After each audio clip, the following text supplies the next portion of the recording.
ప్రతి విజయం వెనుక ఉంటుందో మహిళ, వెలుగుల్ని పంచి కరిగే కొవ్వొత్తిలా. ఆ వెలుగే సత్యం శివం, గుర్తిస్తే నీదే జయం. ఒక మగువ శాపంతో పసివాడే గగనం, ఒక మహిళ శపథంతో కొణికింది భువనం. మధురం నీ చరితం. ఓ మగువా జయీ భవ, ఓ మహిళా విజయీ భవ.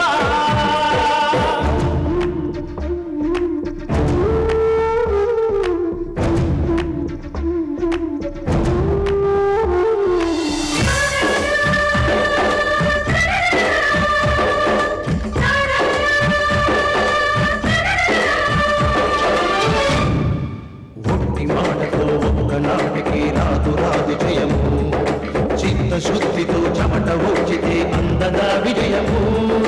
పిడుగురాలిన అడుగు ముందుకు వేయునే ధైర్యము, మనసు చూపిన మార్గ మొదలక సాగని పయనము. అంతులేనిది నీ సహనము, సాటి లేనిది నీ త్యాగము. బతుకు బాటలో ఎన్ని వెతుకులాటలో, మలుపు మలుపున ఎన్ని ఆటుపోటులో, గెలుపే నీ ధ్యేయం. సాహసమే నీ ఆయుధం, సాధించే నీ ఆశయం. సాహసమే నీ ఆయుధం, సాధించే నీ ఆశయం. మీకు నమ్మకం కలిగించడానికి, నా పాతివ్రత్యాన్ని రుజువు చేసుకోవడానికి చావడం తప్ప వేరే దారి లేదు. చస్తాను, మీ కళ్ళెదురుగానే కిరోసిన్ పోసుకొని చస్తాను. ఆగు! చచ్చి నీ నిజాయితీ నిరూపించుకోవాల్సిన అవసరం లేదు. నిన్ను కట్టుకున్న పాపానికి నింద భరించాల్సి వచ్చింది, భరిస్తాను. చెడిపోయిన దాని మొగుడుగా బతికినంతకాలం భరిస్తాను. నా జీవితం సర్వనాశనం అయిపోయింది, దానికి కారణం నువ్వే. ఇక నుంచి నీకు నాకు ఏ సంబంధం లేదు. నువ్వు నా పెళ్ళానివి కాదు, నేను నీ మొగుడిని కాదు.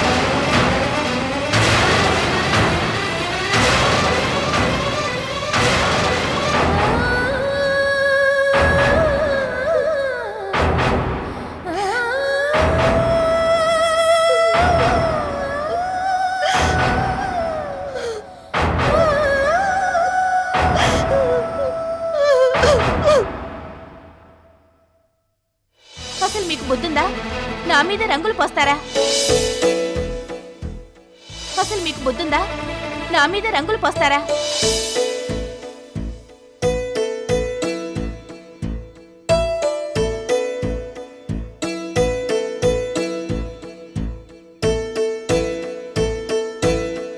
బాలాజీ, మేడం, జరిగిందంతా కుక్కు చెప్పాడు. మా పెద్దమ్మాయి నిన్ను తిట్టినందుకు నువ్వేం బాధపడుకో. దాని తరఫున నేను సారీ చెప్తున్నాను. అయ్యయ్యో, మీరు సారీ చెప్పడం దేనికి మేడం? అది కాదు బాబు, మా వాసంతి పుట్టాకే మాకు బాగా కలిసొచ్చింది. మా పాలిట అదృష్ట దేవతైన మా వాసంతి తనకు తాను దురదృష్ట దేవతయింది. డిగ్రీ అయ్యాక మంచి సంబంధం చూసి మా వాసంతికి పెళ్లి చేశాం. పెళ్ళైన రోజే విధవరాలైంది, సుమంగళైన రోజే వితంతువైంది. కళ్ళు మూసి తెరిచేలోగా ఆనందం విషాదం అన్నీ జరిగిపోయాయి. పొద్దున తాళి కట్టాడు, మధ్యాహ్నం కన్ను మూశాడు. చిన్నప్పటి నుంచే అతనికి హార్ట్ ట్రబుల్ ఉందట. కానీ మగ పెళ్లివాళ్లు మా దగ్గర ఆ విషయాన్ని దాచిపెట్టారు. తీరా పెళ్ళయినాడే అతను చనిపోయాక తప్పంతా మా అమ్మాయి మీదికి నెట్టారు. పెళ్లి కూతురు దరిద్రగుట్టుది, అందుకే మొగుణ్ణి మింగేసిందంటూ పెళ్లికొచ్చిన వాళ్లంతా నోటికొచ్చినట్టు దాన్ని తిట్టి వెళ్లారు. అభంశుభం తెలియని నా కూతురి జీవితం ఓడుబారిపోయింది. మీ అమ్మాయి గారి జీవితంలో ఇంత దారుణం జరిగిందా? ఏం చేస్తాం, దాని జాతకం అలా ఉంది. కోట్ల ఆస్తి ఉండి కూడా 5వ తనానికి నోచుకోలేకపోయింది.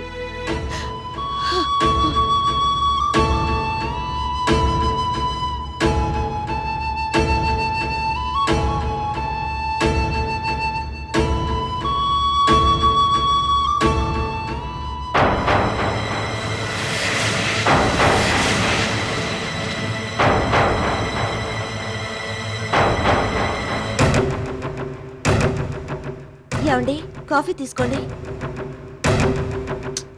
మిమ్మల్ని కాఫీ తీసుకోండి, చల్లారిపోతుంది. కాఫీ తీసుకోమంటే అలా చూస్తారేంటండి?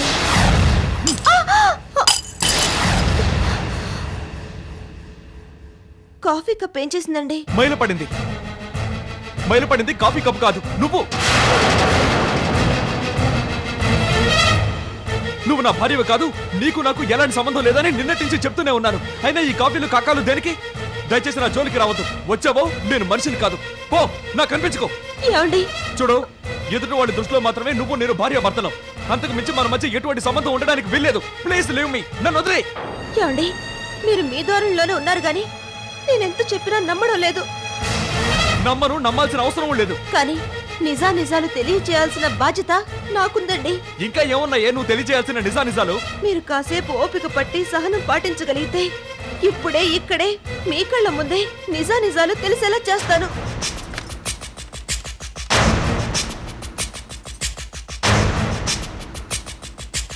హలో, ఎవరు మాట్లాడేది? ఓ విఠల్, నువ్వేనా? నేను మాలిని మాట్లాడుతున్నాను. ఏం లేదు విఠల్, ఇప్పుడు మా ఆయన ఇంట్లో లేరు. సాయంత్రం దాకా రారు. నువ్వు ఓసారి మా ఇంటికి రాకూడదు? అందుకే వస్తావు కదూ, త్వరగా వచ్చి.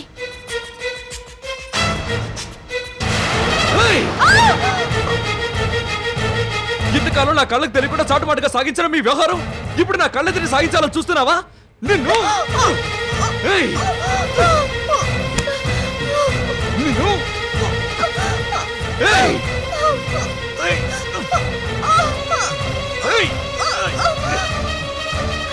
ఏమండి, మీ చేతుల్లో చనిపోయినా పర్వాలేదు, కానీ ఒక్క అరగంట సేపు ఓపిక పట్టండి. ముసలేమిటో రుజువు చేస్తాను. ప్లీజ్ ప్లీజ్ అండి.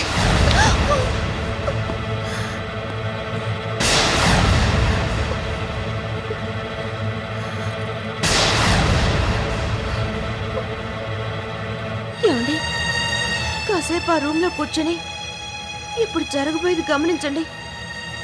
ప్లీజ్ అండి, ప్లీజ్ వెళ్ళండి.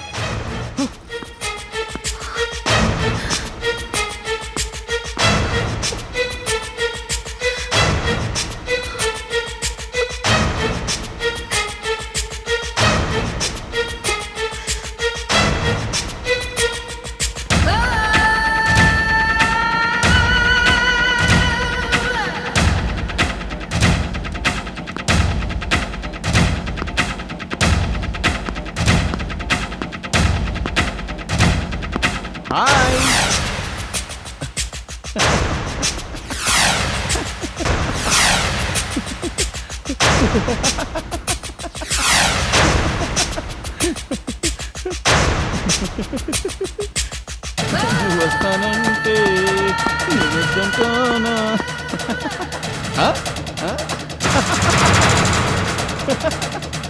మళ్ళీ మనిషికే కాదు, కుక్క కూడా టైం వస్తుందంటారు. అది నా విషయంలో రుజువు అయింది. ఓపిక ఏళ్ల తరబడి నిరీక్షించాను. నా నిరీక్షణ ఇవాళకి ఫలించింది. నీ అంతటా నువ్వే పిలిచేలా చేసింది. మీ ఆయన ఇంట్లో లేడని అర్జెంటుగా రమ్మని ఫోన్ చేస్తావు దేనికి? దానికేనా? ఈ శుభ సమయం కోసం నేను ఎన్నో కష్టాలు పడ్డాను. మీ ఆయనకి డబ్బిచ్చి నిన్ను లొంగ తీసుకోవాలనుకున్నాను. అప్పుడు నువ్వు నా దారికి రాలేదు. నీకు నాకు అక్రమ సంబంధం ఉన్నట్టు సీడీని సృష్టించి దాన్ని నీకు చూపించి బెదిరించాను.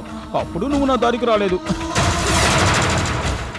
మనిద్దరికీ అక్రమ సంబంధం ఉన్నట్టు అందరూ అనుకునేలా చేసి నిన్ను నా దారికి తెచ్చుకోవాలనుకున్నాను. అప్పుడు నువ్వు నా దారికి రాలేదు. నిన్ను వ్యభిచారం కేసులో ఇరికించి నా కోరిక తీర్చుకోవాలనుకున్నాను. అప్పుడు కూడా నువ్వు నా దారికి రాలేదు. నీ మొగుడు నిన్ను వెళ్ళగొట్టేదాకా నువ్వు నా దారికి రావని మనిద్దరం కలిసినట్టుగా గ్రాఫిక్స్ ద్వారా ఫోటోలు సృష్టించి మీ ఆయన్ని నమ్మించారు. నా 15 ఏళ్ల కోరిక ఇప్పుడు తీరబోతోంది.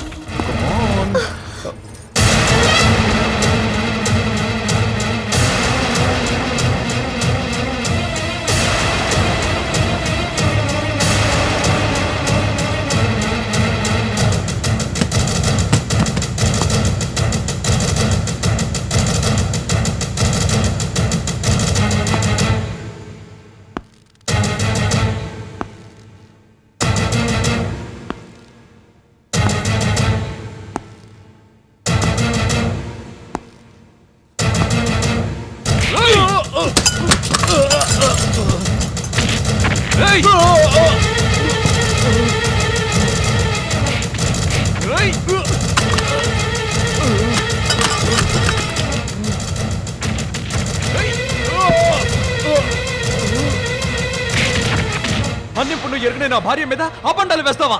నేను బతకనివ్వకూడదురా. రోయ్ ఏయ్, ఆగో. నీ పెళ్ళానికి నాకు అక్రమ సంబంధం లేదు, నిజమే. కానీ నా డబ్బు నీ దగ్గరుంది. మీ ఇద్దరు సంతకాలు చేసి ఇచ్చిన డాక్యుమెంట్స్ నా దగ్గర ఉన్నాయి. వాటి ఆధారంగా మిమ్మల్ని ఇద్దరిని వీధిని పడేలా చేస్తాను. అలా చెయ్యకపోతే నా పేరు విఠలే కాదు.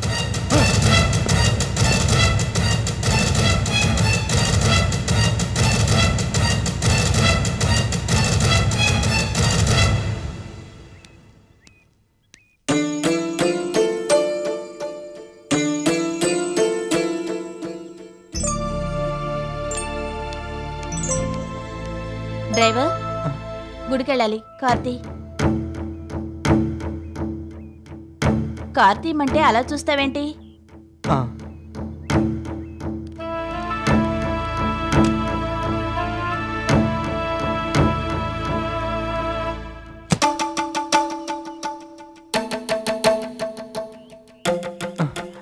రే బాలాజీ, ఏంట్రా? నిన్ను చెడామడా తిట్టిన వాసంతే నిన్ను కారు ఇమ్మని చెప్పింది. తనతో కాస్త ప్లీజింగ్ గా మాట్లాడి మంచివాడు అనిపించుకో. చెప్పింది అర్థమైందిగా? వెళ్ళు వెళ్ళు.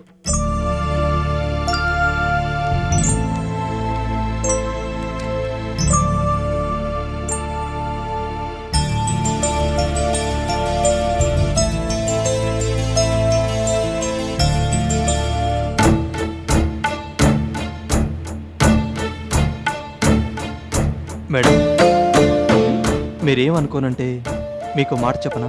దేని గురించి? మీ గురించే. నా గురించా? ఏమిటది? మీ విషయంలో దేవుడు చాలా అన్యాయం చేశాడు మేడం. దేవుడు చేసిన అన్యాయం కన్నా మనిషి చేసిన అన్యాయమే ఎక్కువ నేను అనుకుంటున్నాను. ఆచారాలు, అలవాట్లు, కట్టుబాట్లు, సంప్రదాయాల పేరుతో స్త్రీని ఎన్నో విధాలుగా కించపరుస్తున్నారు. ఉదాహరణకు మిమ్మల్ని తీసుకోండి. మీరేం తప్పు చేశారని మీకు ఈ వైదవ్యం? పుట్టిన ప్రతి మనిషి ఎప్పుడో అప్పుడు పోవాల్సిందే. మీ భర్త పోయాడని చెప్పి జీవితకాలం పాటు మిమ్మల్ని శిక్షించాలా? పోలెడంత భవిష్యత్తున్న మీరు శాపగ్రస్తురాల్లా కట్టుబాట్ల చెరసాల్లో వితంతు ఖైదీగా పడుండాలా? బొట్టు, గాజులు, మెట్టెలు, మంగళసూత్రాలు లేకుండా? ఇదేం అన్యాయం మేడం. ఇప్పుడే కాదు, ఏనాడో ఇలాంటి సాంఘిక దురాచారాలకు కందుకూరి వీరేశలింగం గారు అడ్డుకట్ట వేశారు. ఎంతోమంది వితంతువులను సంస్కరించారు.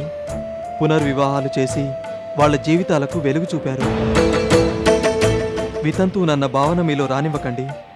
నేను వాసంతిని, నేను చదువుకున్న దాన్ని, నాకు వ్యక్తిత్వం ఉంది, దాన్ని కాపాడుకుంటాను అన్న సెల్ఫ్ కాన్ఫిడెన్స్తో మీరుండాలి.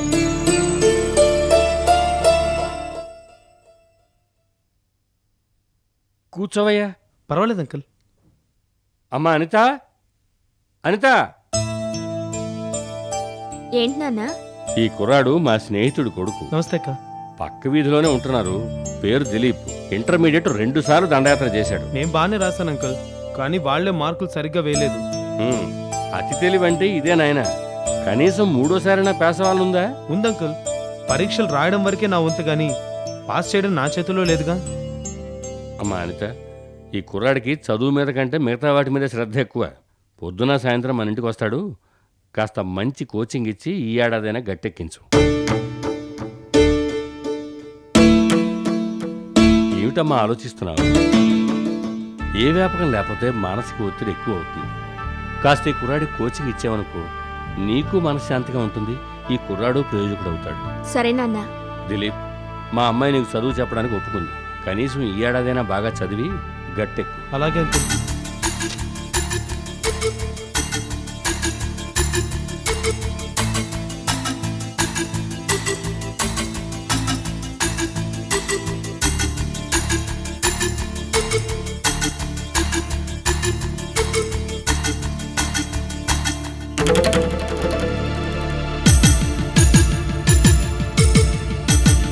దిలీప్, నేను చెప్పే పాట వినకుండా అద్దంలో నావంకి అలా చూస్తున్నావేంటి? అక్క, నువ్వు చెప్పే పాఠం, నీ జీవితం దగ్గరగా ఉంటేను సీతను రావణుడు ఎత్తుకుపోయాడు.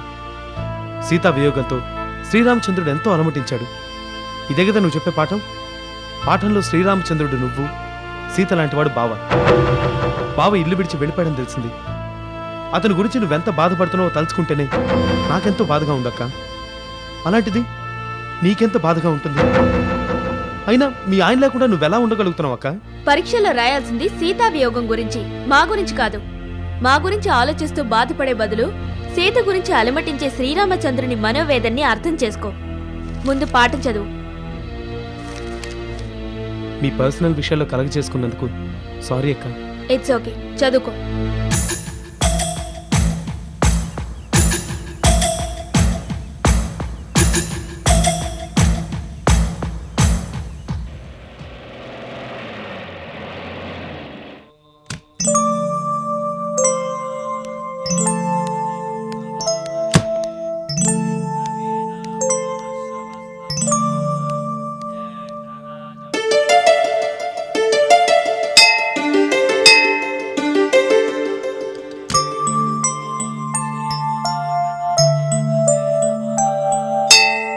మేడం, మేడం, మీరు పూజ సామాను మర్చిపోయారు. Thank you. డ్రైవర్ ఉండండి, ఎలాగూ గుడికొచ్చారు కదా, ప్రసాదం తీసుకుని వెళ్తారు గాని. మాంగళ్యే శివే సర్వార్థసాధకే త్రయంబకం దేవి నారాయణి నమోస్తుతే. అర్చన చేస్తాను, ఇలా ఇవ్వమ్మా.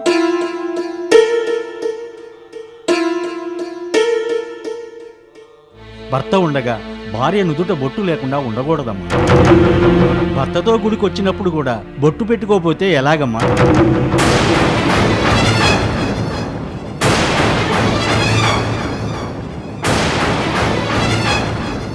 ఏమండి, మీరైనా మీ భార్యకు చెప్పొచ్చు కదా. నేను ఆవిడ భర్తను కాదండి, వాళ్ళ డ్రైవర్.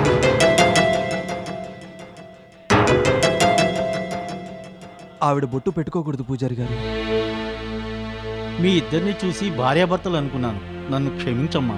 నువ్వు తప్పుగా అనుకోనంటే నీకు మాట చెప్తాను. ఈ కాలంలో వితంతువు బొట్టు పెట్టుకోవడం తప్పు కాదమ్మా. తిరిగి నీ జీవితం చిగురించాలని, నీకు మంచి భర్త రావాలని ఆ భగవంతుని ప్రార్థిస్తాను. ఓం స్కందాయ నమః, గుహాయ నమః, షణ్ముఖాయ నమః, పాలనేంద్ర సుతాయ నమః.